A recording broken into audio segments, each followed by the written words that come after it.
Na semana passada eu falei muito da vitória, da derrota. É quando você perde para conquistar. Quando você perde para se tornar uma bênção coletiva. Agora eu gostaria de falar um pouquinho de quando você ganha, mas na realidade você pensa que está ganhando. E até quando você diz assim, mas foi Deus que me deu. Foi Deus que me abençoou. E você vai descobrir que Deus também te abençoa com coisas que Ele não quer dar, mas Ele dá. Se Ele não quer dar, por que Ele dá então? Para você ver que o que você queria não era a vontade dEle. Como é que é? Está na Bíblia. É claro, eu não sou louco de falar uma coisa que não está na Bíblia.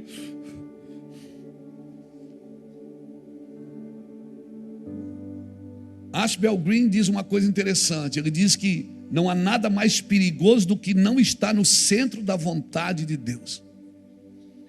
Não há nada mais perigoso para um homem, para uma mulher, do que não estar no centro da vontade de Deus.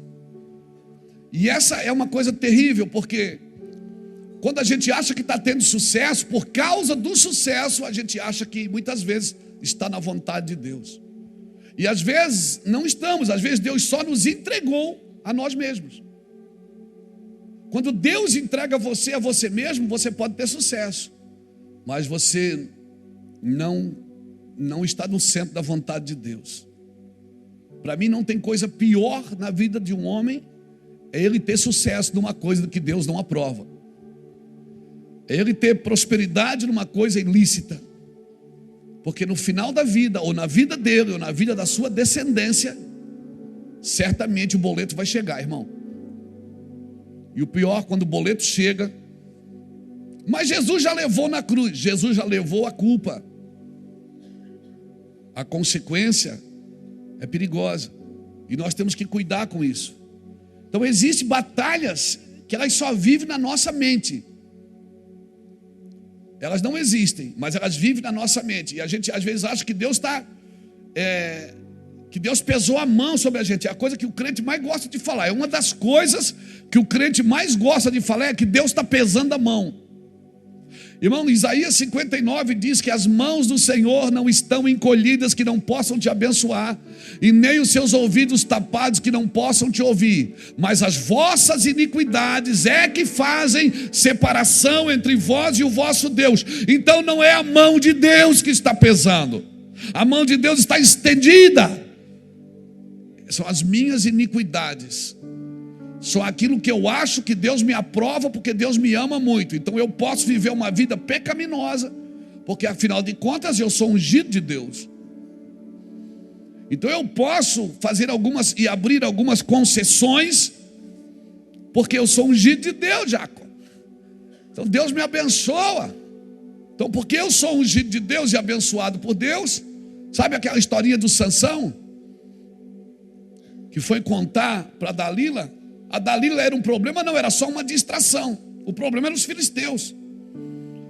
E ele foi contar onde estava a força dele e cortaram o cabelo dele. Então, e ela gritou, aí veio os filisteus. E ele disse, eu me levantarei e farei como das outras vezes, vírgula.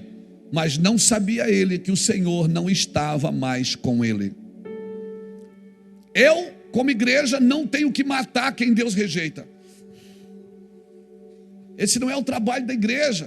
Davi não tocou em Saul, mesmo Deus o rejeitando. Então, não espere que Deus fale com pessoas que são propensas à desobediência.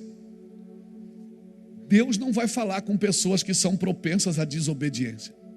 A sua alma fala, a sua mente fala, a sua vontade fala, a sua necessidade fala, a sua ambição fala, mas Deus não fala. Deus fala com gente que obedece. Deus fala com gente que diz, eu sei que vai ser difícil, mas eu vou conseguir. Eu vou tentar. E como é que eu sei que foi Deus que falou comigo? Você vai saber. Na maioria das vezes ele vai pedir para você fazer uma coisa que você não quer. Na maioria das vezes você vai ter que investir em coisas que você não quer, mas Deus diz, faça. Você vai ter que estar em lugares que você não quer, mas Deus diz: é eu e você, te chamei. E você vai tentar provar para Deus. Se eu fico imaginando, você vai tentar provar para Deus que Deus está errado, quem está certo é você. Eu fico imaginando quando o Senhor Jesus aparece para Ananias e diz assim: Ananias, vai na casa lá de Saulo de Tarso, abre os olhos dele. Ananias diz: não, o senhor é doido. Esse homem mata crente. Esse homem mata as mulheres, as crianças, ele taca fogo na casa com as pessoas dentro. E o senhor quer abrir os olhos dele? Não, vou matar ele, Jesus. Aproveita que ele está cego e mata. Deus diz: Ananias, não discute. Vai lá e abre os olhos dele. Porque eu vou mostrar para ele como é importante sofrer pelo meu nome. Às vezes Deus vai pedir coisas para você fazer. Abençoar pessoas que você não ama. Lembrou? Vai pedir para você fazer coisas que você não quer, abençoar pessoas que você não ama. Mas Deus está tratando dela, às vezes Deus está tratando de você.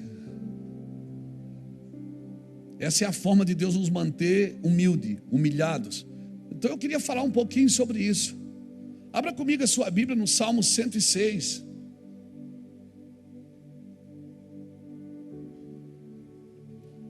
Salmo 106 e o verso 9.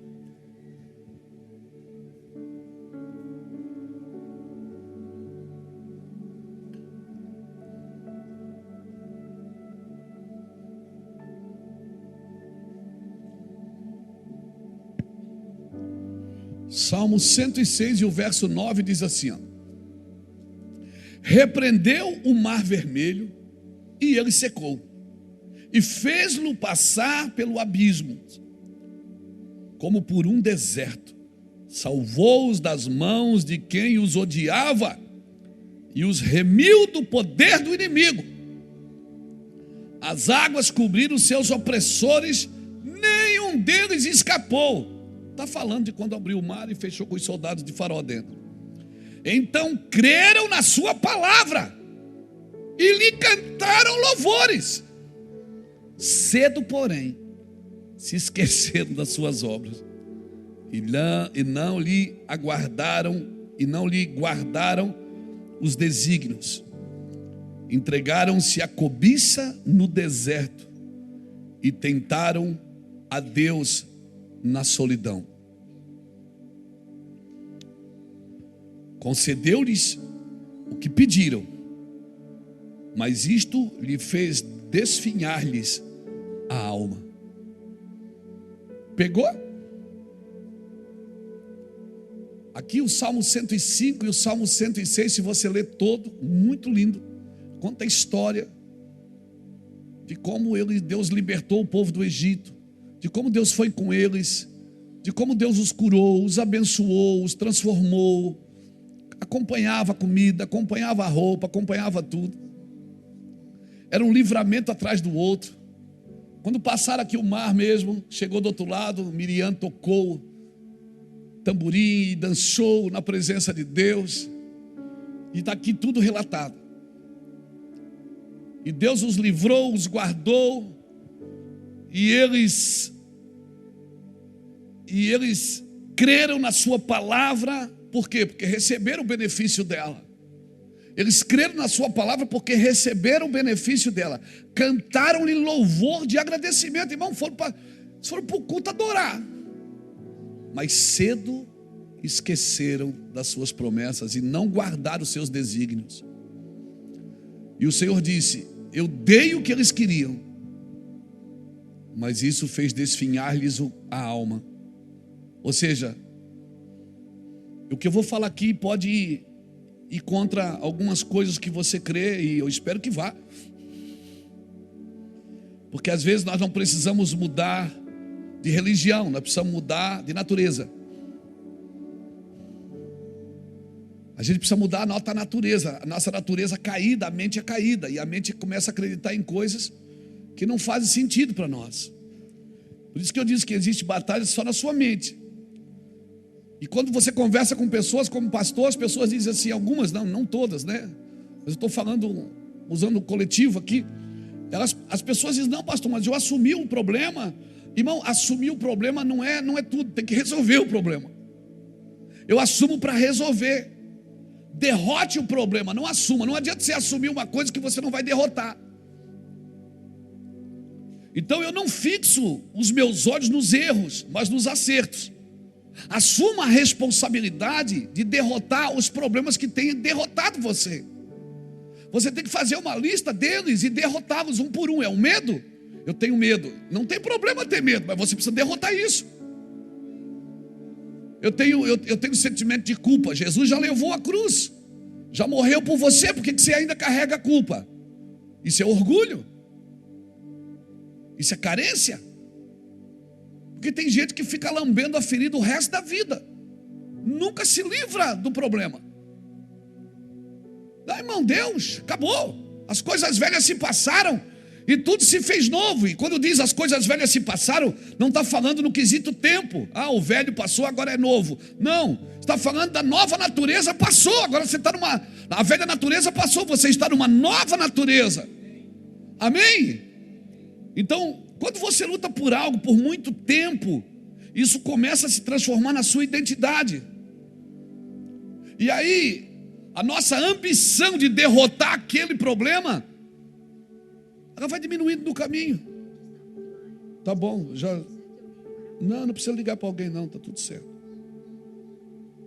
É o que o iPad fala com a gente, irmão. Eu esqueci que ele estava na internet. Aí ele fala, você quer ligar para alguém? Não quero, tá querida, obrigado.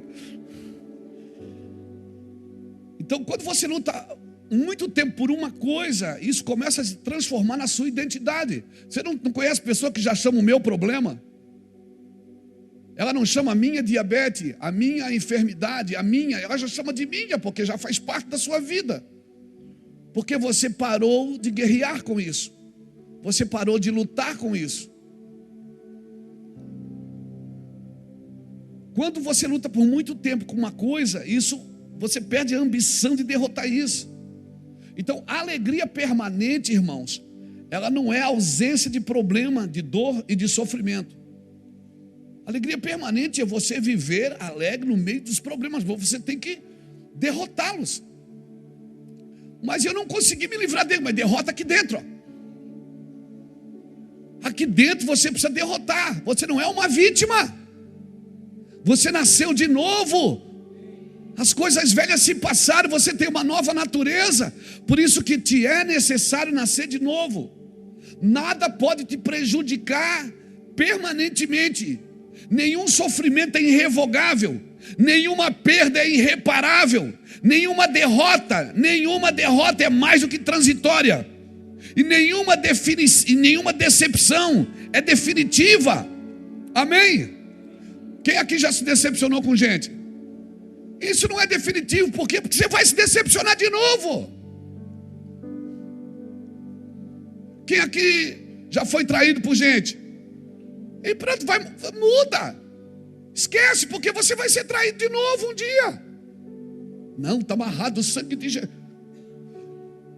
Porque enquanto você não for livre aqui dentro, alguém sempre vai ter que fazer com você a prova de novo.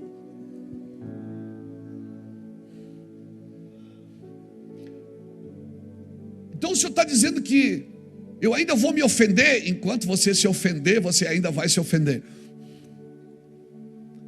Até que ninguém mais consiga te ofender. Ninguém mais consiga parar. Por quê? Porque você não vive de sentimento, você vive de fé.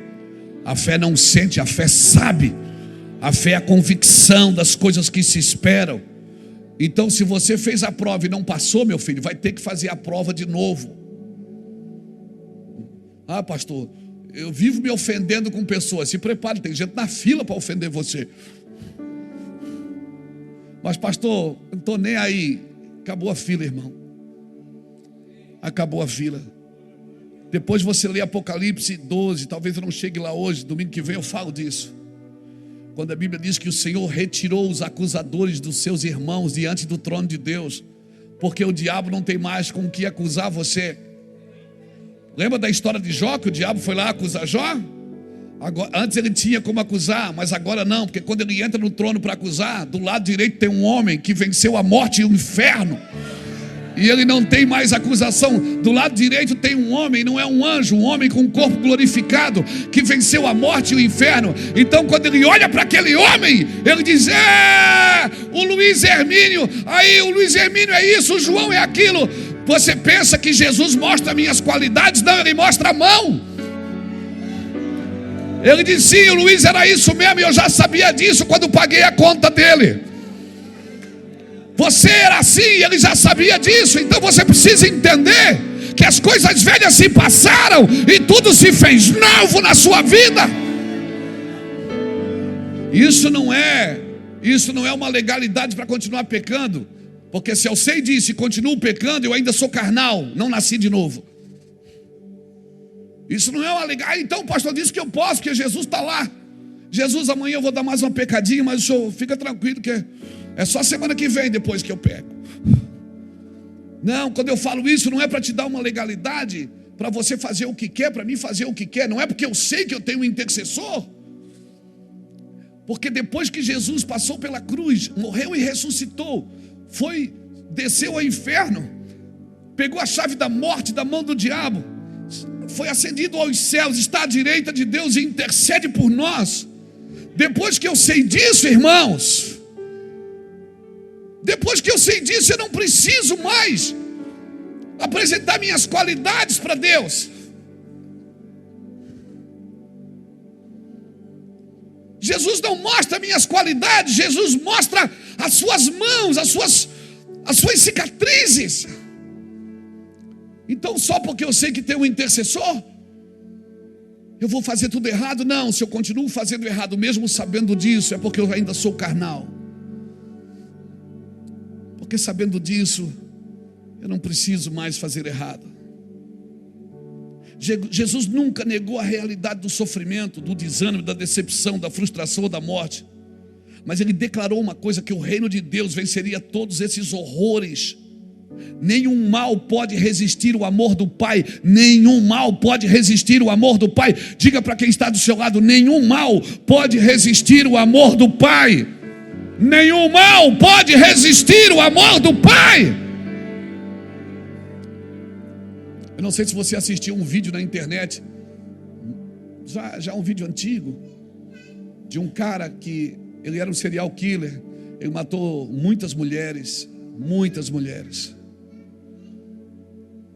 E aí, irmãos, no dia da condenação dele, as famílias dessas pessoas foram até onde ele estava, e eles diziam: eu te odeio, você vai arder no inferno. E ele zombava, sentado na cadeira do réu. Ele dizia, estava nem aí, desdenhava tudo. E uma mulher dizia: você vai morrer, você vai arder no inferno. E ele... Aí foi um homem olhou para ele e disse assim: você fez muito mal para minha casa, você matou nossa menina, mas eu te perdoo, eu te libero, e eu quero que você viva e tenha paz. Eu quero que você um dia seja um homem salvo. Aquele homem começou a chorar.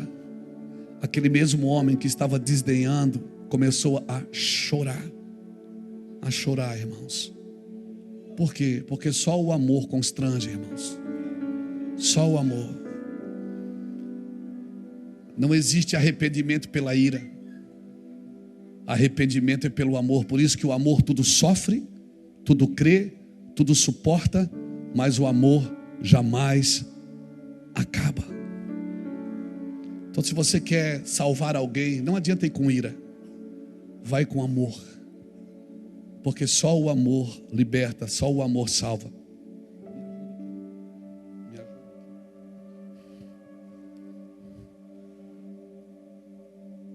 Então, só o amor de Deus pode vencer esses horrores. Só o amor de Deus pode vencer esses horrores. Então, querido, Deus não vai nos criar proteção. E nem nós podemos criar proteção que substitua a presença de Deus. Nenhuma proteção substitui a presença de Deus, irmãos. Então, eu devo reciclar, resetar alguma coisa, o que precisar. Mas hoje as pessoas querem saber de que lado você está. Irmãos, nós não somos defensores de A ou B. Nós somos defensores da ideia original. Que o amor tudo sofre, tudo crê, tudo suporta, mas ele jamais acaba.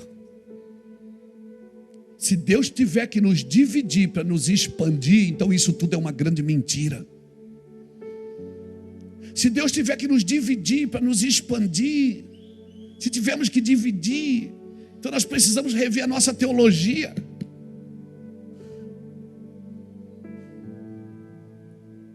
Porque se eu tiver que escolher um lado para ser amado por um e odiado pelo outro, isso não é evangelho. E o Senhor está dizendo no Salmo 106, Ele está dizendo, olha, eu fiz isso, eu fiz aquilo. Leia o 105 e o 106. Eu fiz isso, eu fiz aquilo, eu fiz aquele outro. E eles me adoraram, me amaram, me celebraram, mas esqueceram logo. Mas eu fiz tudo de novo. E depois eles me amaram, me celebraram, me glorificaram, mas esqueceram tudo de novo. Depois você estuda o livro de Juízes.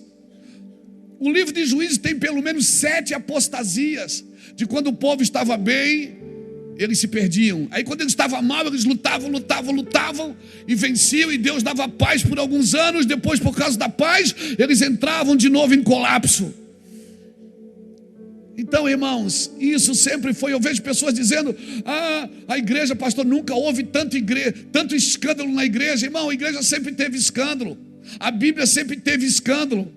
O que não tinha era internet para mostrar, e gente se aproveitando disso. O que não tinha era carniceiros na internet.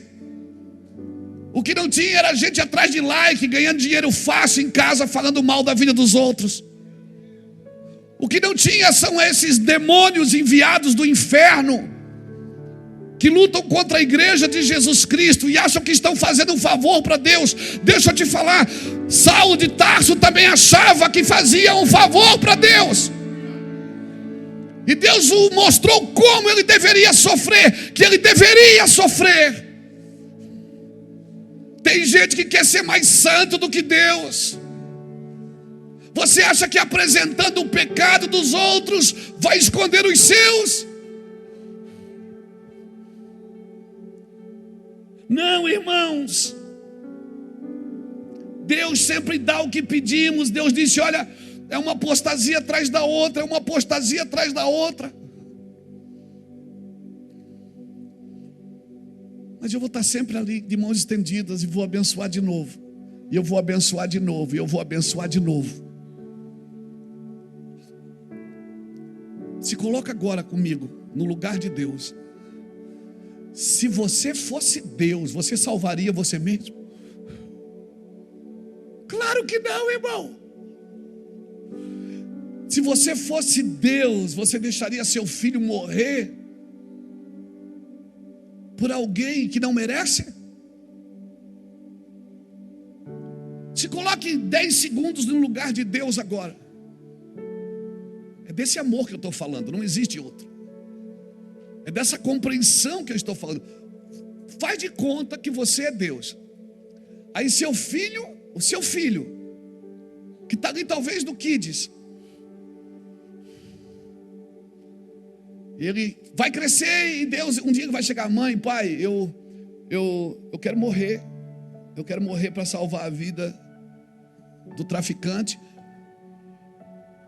do estuprador, do abusador, do pedófilo, da prostituta. E a lista é grande, irmão. Do João, do Luiz Hermínio, da Maria, do corrupto, do mentiroso, do fofoqueiro, do imoral. Mãe, eu vou morrer por ele. Você ia deixar, irmã? Deus não só deixou, como deu.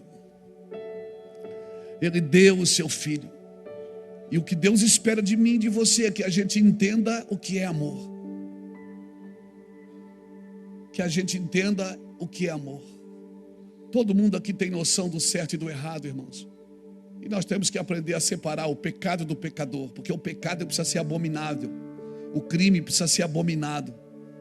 Mas o criminoso precisa ser amado.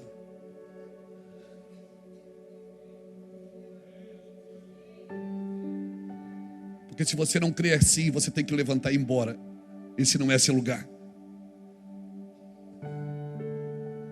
Porque se não é assim que você crê, você não entendeu o Evangelho.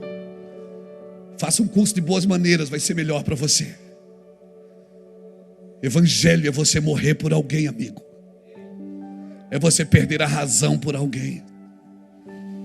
É você enviar seu filho, os caras matar seu filho e você ainda salvá-los. Isso é Evangelho. Eu não conheço outro.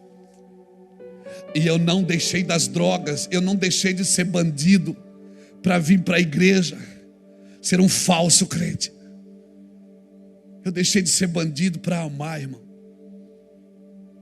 Mas amar-se extravagantemente. Eu deixei de ser bandido, irmão, para entender o que era o amor. Eu ainda não compreendi ainda na sua totalidade, na sua plenitude, na plenitude de Cristo.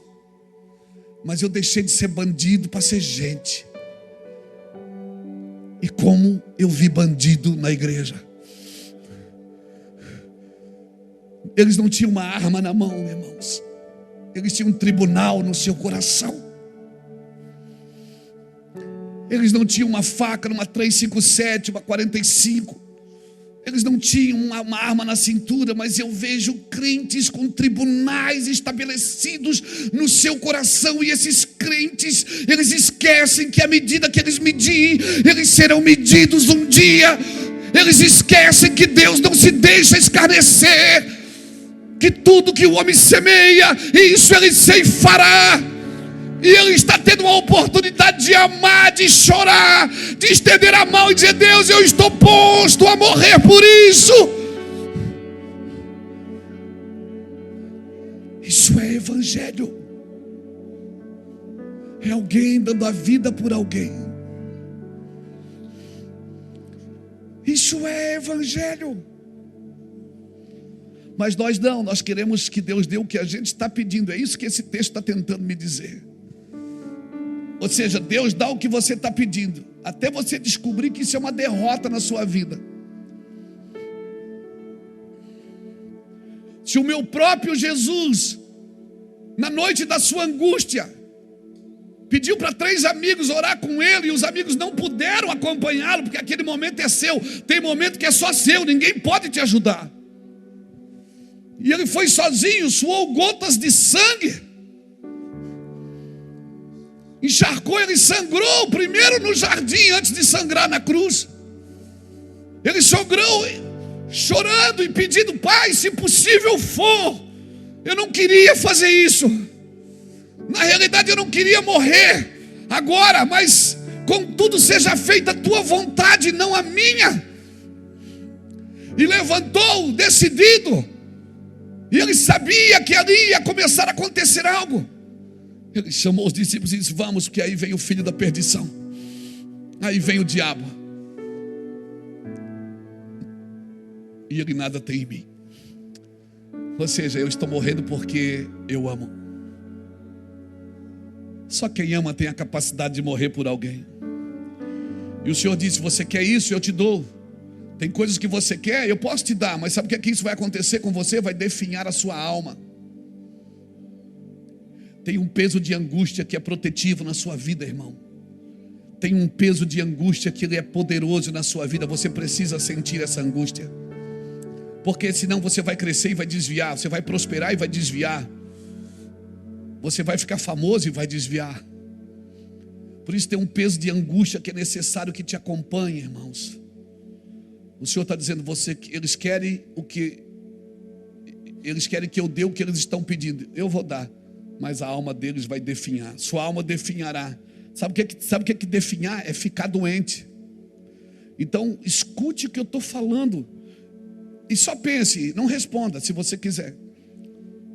Doença da alma, depressão, burnout, fadiga, ansiedade, estresse, podem ter sido causadas por coisas que Deus te deu, mas não era o que Ele queria te dar.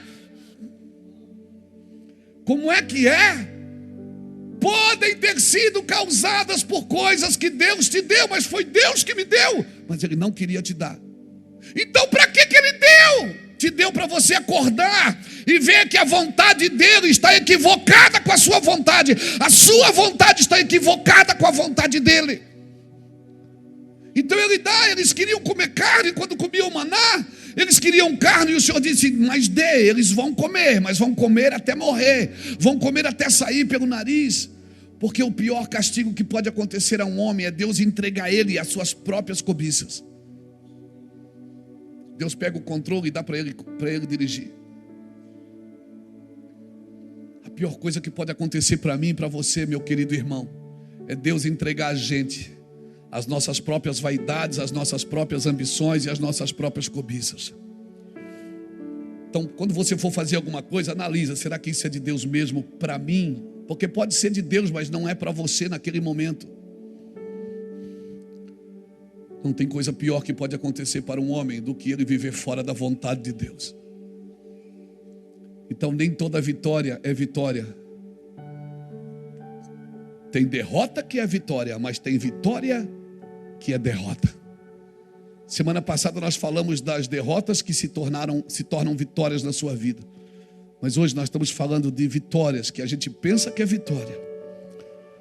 Quando eu lembro de Davi falando no Salmo 119, eu não me lembro o verso, eu acho que é 89, está na Bíblia. Ele diz: foi bom ser afligido, para que eu aprendesse a guardar os teus decretos. Irmão, é bom ser afligido,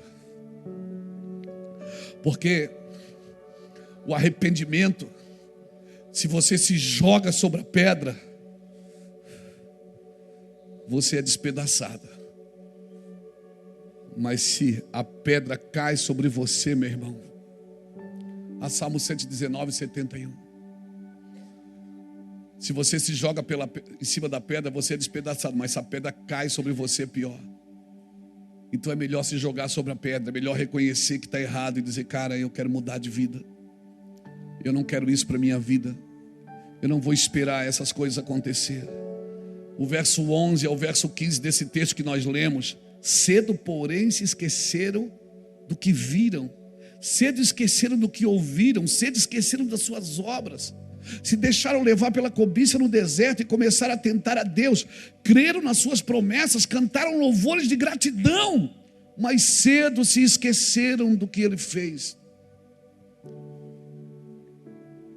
Querido, se você vencer a ostentação, eu vou te falar uma coisa séria: todo homem, ele vai passar pela crise da ostentação. Se a gente vencer a ostentação, a ambição, a vaidade.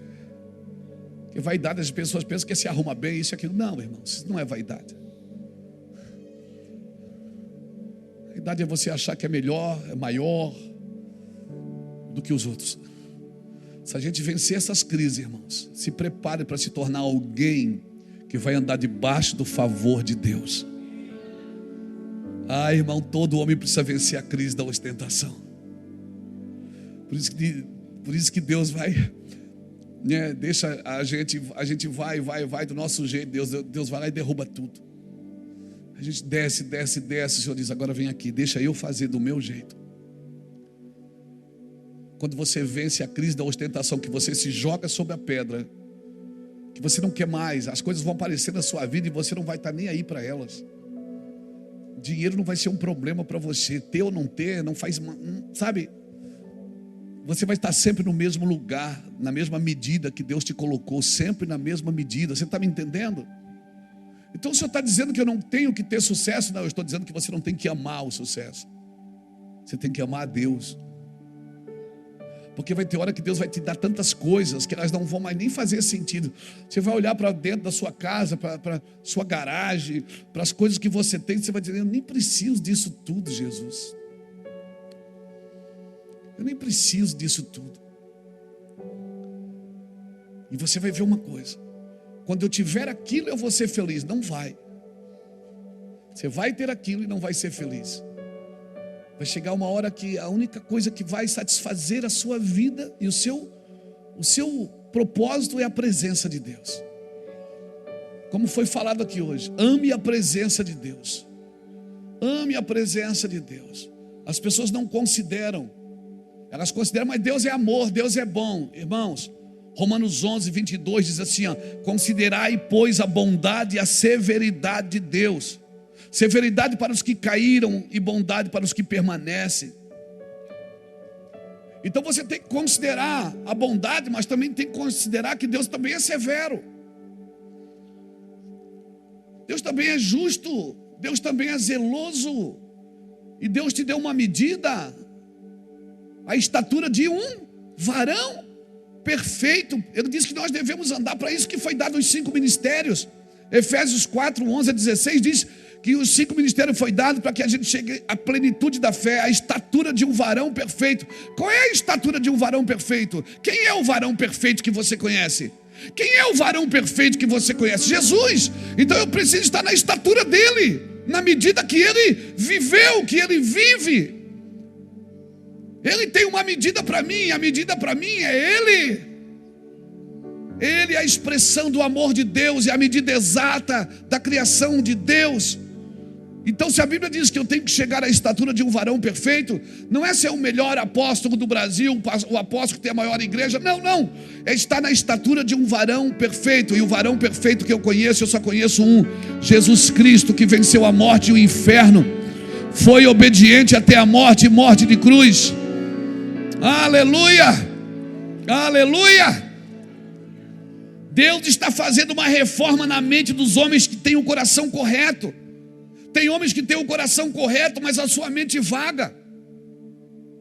Coração correto sem a mente no lugar certo é derrota. Quantas coisas a gente faz porque a gente tem o coração correto, mas a mente não acompanha. Davi trouxe a arca para Jerusalém, é um coração correto, ele fez a coisa certa, mas ele colocou ela para um carro de boi carregar. Ele imitou filisteus. Ele não se deu conta que quem carrega a arca são os sacerdotes, os levitas. Então só ter um coração correto, mas uma mente que não acompanha esse coração correto é perigoso, irmãos. Amém, irmãos? Então o nosso vaso precisa estar em constante quebraceira. Deus levou Jeremias da casa do oleiro e mostrou como se confeccionava o vaso. E ele diz, e eu vi que o vaso quebrou na mão do oleiro. Vaso quando quebra na mão do oleiro, irmãos, não é derrota, é um batismo de continuidade. Você está sendo quebrado para ser refeito. Eu quero declarar, você está sendo quebrado para ser refeito. Para quando você acordar, você vai acordar numa nova natureza. E você vai dizer como Davi disse, foi bom ser afligido para que eu aprendesse a guardar os teus decretos. Você vai ficar mais doce, mais carinhoso, mais amoroso, mais gentil, mais servil. Aleluia, alguém está me entendendo?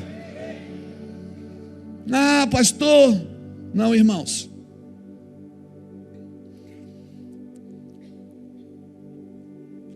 As coisas estão tão aceleradas que parece que as pessoas não têm mais tempo para nada. Nos tempos antigos, os veículos mais rápidos que a gente tinha, o que era? Era um cavalo, né? Era a pé. Jesus fez tudo a pé. E era um cavalo. Aí você vai estudar a partir de 1830, que começaram a fazer os motores. Aí já começou uma velocidade maior. Depois veio os trens, os aviões, os jatos. E a gente fez tudo isso, tudo acelerado para quê? Para ter mais tempo. Eu vi uma postagem, uma fala do Billy Graham essa semana falando disso. O finado Billy Graham. E eu parei ali, fiquei olhando e disse, é verdade. Ele diz, a gente acelerou o passo. Hoje você faz uma viagem de 600 quilômetros, pega um voo aqui em Navegantes, 45 minutos, você desce em São Paulo. Loucura, irmão. Não dá tempo nem de comer a batatinha. Que nem tem mais a batatinha, precisa voltar o azul. Bota a batatinha de novo. mas temos menos tempo que nossos pais tinham. Temos menos tempo que os nossos avós tinham. A gente acelerou o tempo para ganhar tempo e está perdendo mais tempo. Fizemos mais rápido e não temos mais tempo. Salmo 31, verso 15. O que é que diz o Salmo 31 e o verso 15? Já está ali? Olha ali. Nas tuas mãos estão os meus. Quando você coloca os teus dias na mão dele, você vai ter tempo para amar, para trabalhar, para servir, para divertir, coloco nas tuas mãos os meus dias, livra-me das mãos dos meus inimigos e dos meus perseguidores. Quem não vai dormir é eles, irmãos, porque os meus dias estão na mão do Senhor. Amém. Amém. E você está batendo cabeça, não bate cabeça. Entrega os seus dias, pede para Ele, ensina-me a contar os meus dias, para que alcancemos corações sábios. E aí você vai ver uma coisa. Quando você coloca os teus dias na mão do Senhor, você vai ver uma coisa, que vai ter coisa que você vai parar de pedir. Nem você quer mais isso. Por quê? Para quê? Ninguém quer sair do lugar que está no Senhor, irmãos. Você entregou para o Senhor a tua vida, o teu destino, o teu propósito. Os meus dias estão nas tuas mãos. Cada ser humano, irmão, tem o mesmo número de horas, de minutos, todos os dias. Todos os dias você tem 1440 minutos para dar um glória a Deus, para dizer aleluia, para estender a mão e dizer eu te amo, Jesus, para só agradecer, obrigado, Jesus. Você tem pelo menos 168 horas por semana.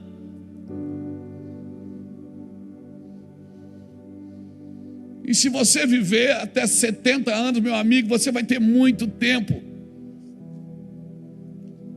A minha pergunta é: você já parou para pensar o que é a sua vida? Se a Bíblia diz que ela é como um vapor que passa. Na mão de quem está o nossos dias? Na mão de quem está o nosso tempo? Quem cuida desse tempo? Se o meu tempo já está na mão de Deus, ele está definido, ele não está indefinido. O meu tempo na mão de Deus está definido, porque já não sou mais eu que vivo, é Cristo que vive em mim, assim diz as Escrituras.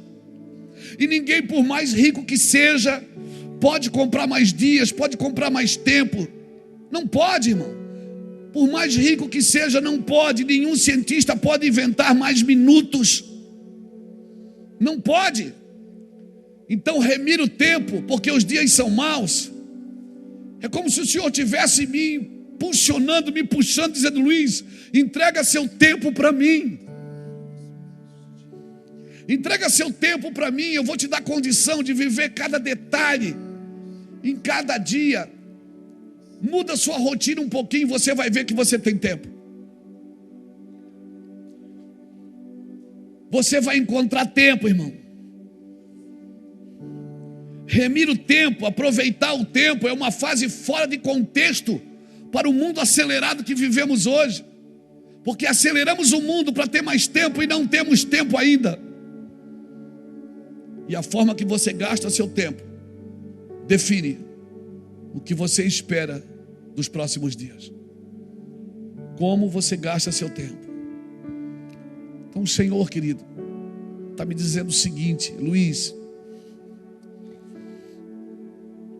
tem muita coisa que você está pedindo que não faz sentido, mas tem muita coisa que eu queria te dar,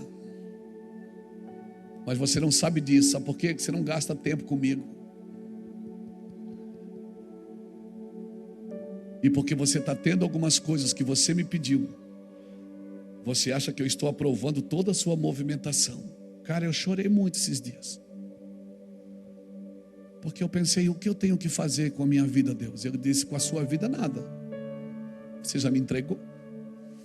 Você não pode ficar pegando ela de volta para fazer as coisas do seu jeito e não do jeito que eu quero que você faça.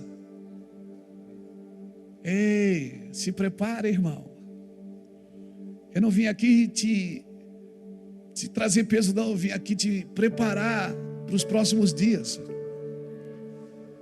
Eu vim aqui dizer para você: solte algumas coisas que não faz sentido. Esses pedidos talvez não fazem sentido para você agora. Deixa anotado lá, deixa na caixa da espera. Deus tem coisas para você fazer, se tornar, que nem você imaginou.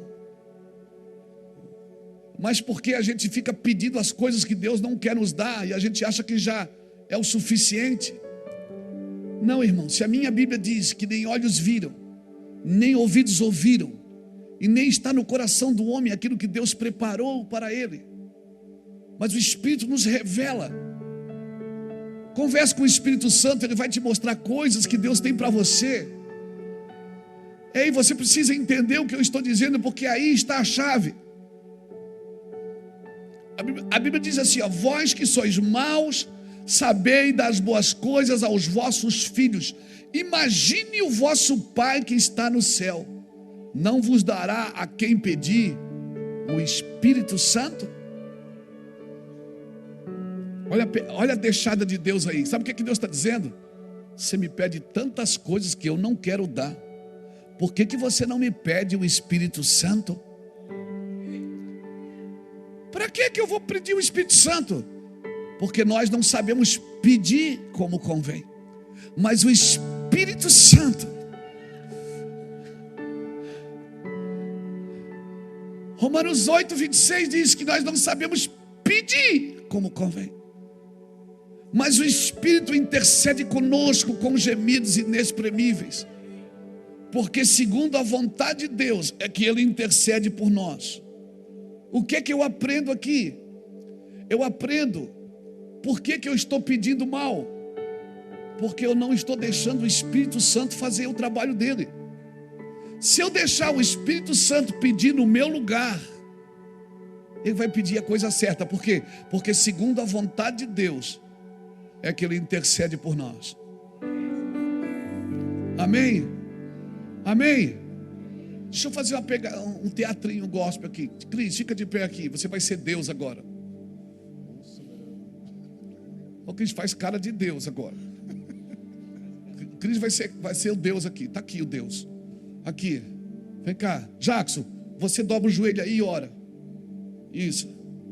O Jackson está pedindo. Ele sabe o que Deus quer dar? Ele não sabe. Mas Deus enviou quem? Eu. Jesus disse: eu vou, Pai, mas eu não vou deixar vocês órfãos. Eu vou enviar o Espírito Santo, e Ele vos guiará sobre toda a verdade. Ele vos guiará sobre toda a verdade. Aí Romanos 8, 26, Paulo diz assim, ó: ele, o Jackson, ele não sabe pedir como convém. Por isso que às vezes ele pede coisa, Deus dá, mas não é isso que Deus quer dar. Ele não sabe pedir como convém, mas daí quem é que vem? Que foi enviado por quem? Porque segundo a vontade de Deus é que Ele vai interceder por mim. Como o Jackson não sabe o que Deus quer dar, ele não sabe pedir. Então ele deveria fazer o quê? Deveria dizer assim: Senhor, eu não sei o que o Senhor quer dar, então eu vou deixar o Espírito Santo orar no meu lugar. Então, em vez de ele ficar pedindo que nem um pedinte, ele dobra o seu joelho e fica: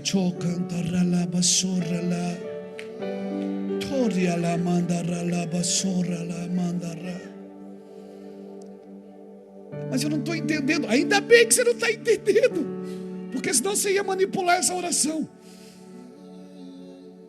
Essa é a linguagem do Espírito Santo. Por isso que Paulo diz: eu glorifico a Deus que fala em línguas mais do que todos vós. Você conhece alguém que foi no terceiro céu? Eu conheço. Que viu coisas inefáveis? Eu conheço. Deixa o Espírito que está aí dentro orar no seu lugar. Porque você pode muitas vezes estar doente emocionalmente por coisas que você ganhou de Deus, mas Deus não queria dar. Isso foi peso para a sua vida, foi pesado para você. Por isso que quando eu estou em crise, Sabe o que eu faço? Eu paro tudo, cara. Eu paro a agenda, paro tudo, vou para o meu quarto, entro lá, levanto as minhas mãos e fico. A minha alma fica gritando na porta. Ela diz: sai daí, Luiz, isso não adianta, isso é coisa de doido, vocês estão pirando. E eu fico lá, e a minha alma, ela fica gritando: não adianta você estar fazendo isso aí, é coisa de criança, coisa de menino. E eu fico lá,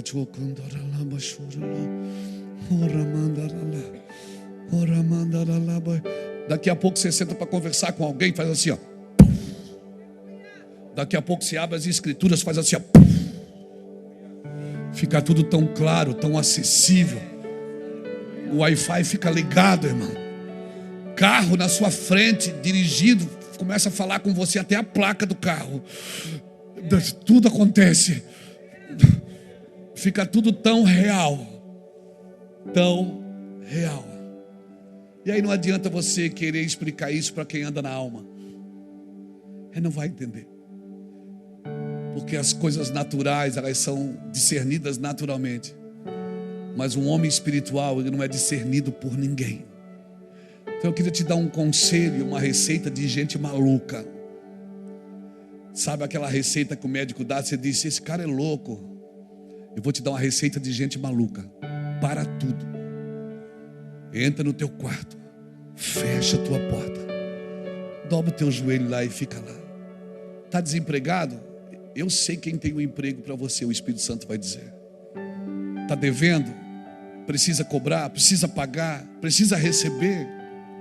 Eu conheço um que vai colocar a sua vida em ordem, mas você tem que deixar ele orar, porque para isso que ele foi dado para você. Mas você quer resolver tudo no jeito, tudo no braço.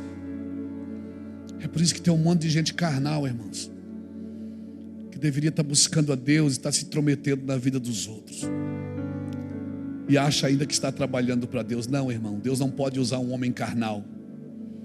Ele só usa pessoas espirituais. Não entre nesse lugar. Vá para sua casa. Entra no seu quarto. Fecha a porta, irmãos. Fica lá.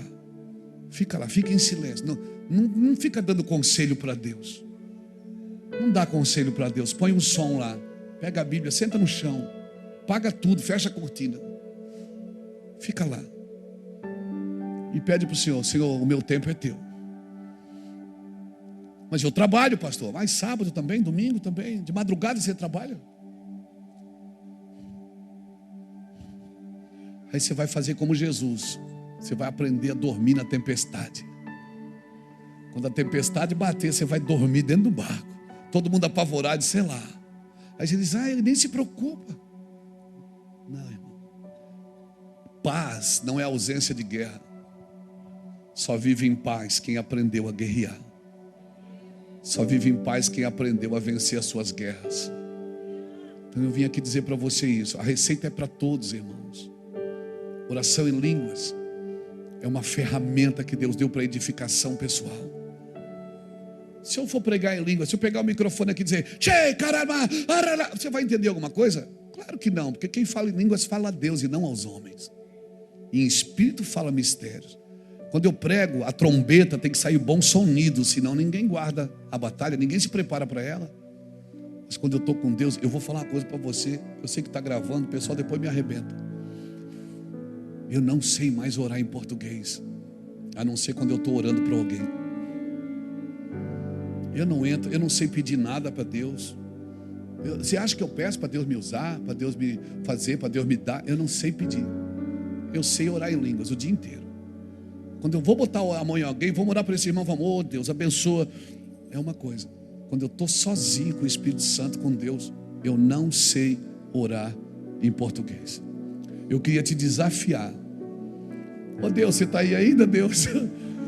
Deus não dorme mesmo, né? Glória a Deus. O irmão já foi para o terceiro céu e o Deus está ali ainda. Então eu vim aqui dizer para você, cristão, experimenta.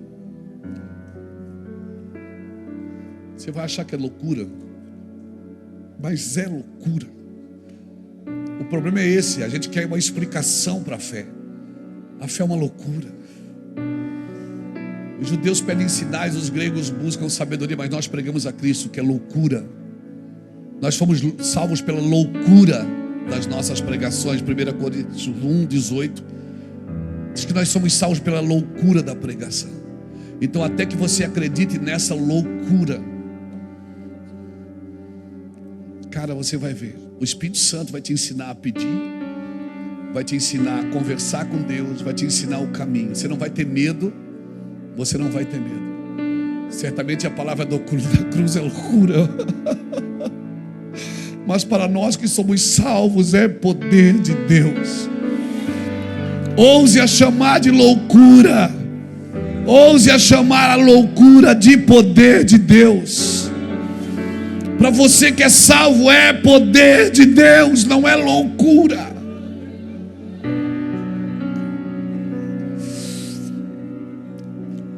Deus me deu uma palavra esses dias para o café. Eu devo ministrar ela no café de pastores. A ordem da desordem. Quando Deus traz ordem, por que você acha que Ele acendeu a luz? Você acha que o Espírito estava pairando sobre as águas para quê? O Espírito estava pairando sobre as águas para quê? Ele estava surfando? Não, ele estava esperando uma ordem de Deus. O Espírito está aqui, ele está esperando uma ordem de Deus. Está esperando alguém que queira, alguém que deixe ele ser o Espírito Santo.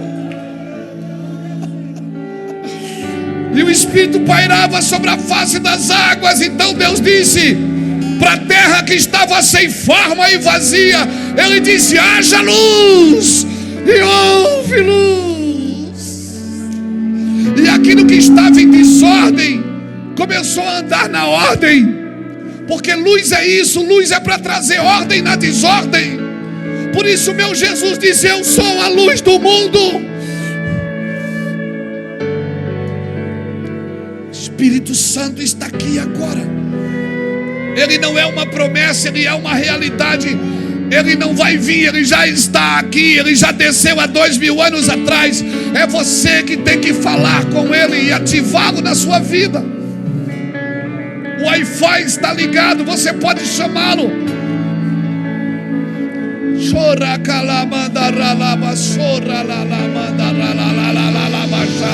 Hey!